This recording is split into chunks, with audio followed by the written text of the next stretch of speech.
আসসালামু আলাইকুম। আমাদের হুঁশ ফেরবে কবে?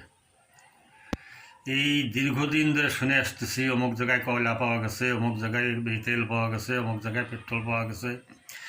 এখন শুনতেছি আবার ইউরেনিয়াম পাওয়া গেছে এবং এগুলো বিশ্বের যে কোনো দেশের থেকে অত্যন্ত উন্নত মানের প্রচুর মজুদ আছে। তো আমাদের নীতি নির্ধারকরা বা রাজনৈতিক মহল বা সরকার পরিচালনায় যারা আসেন, তারা কবে তাদের হুঁশ ফিরবে? আমরা আমদানি করেই যাব, আর দেশীয় প্রযুক্তিতে তো কিছুই করা সম্ভব না হলেও বন্ধুপ্রতিম দেশগুলোকে তাদের কাছে সাহায্য চাওয়া যেতে পারে এগুলো উত্তোলনের জন্য। তাহলে আমাদের তো অনেক উপকার হয়, বৈদেশিক মুদ্রা সাশ্রয় হয়। আর তারপরে আরেকটা কথা বলি, এগুলো হয়তো আরও বড় রকমের বৈজ্ঞানিক প্রযুক্তির দরকার, বড় ফান্ডের দরকার।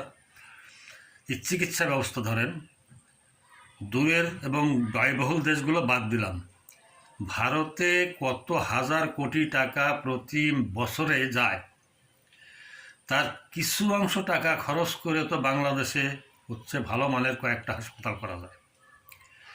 আর 10 টাকা টিকিটের দরকার নেই, আমাদের 100 টাকা করে টিকিট নিক, সেখানে টেস্টটা ওই যে বাইরে যারা নেয় তাদের থেকে অর্ধেক নিক, যে রেট এখন নিচ্ছে তার থেকে কিছু বাড়ায় নিক।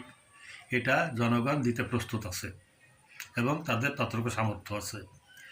তো সেটুকু তো করতে পারে, তাহলে হাজার হাজার কোটি টাকার বিদেশে যায় না। তো আদৌ কি আমরা এই ব্যাপারে সচেতন হব না, মানুষ হব না? ভাগ্য।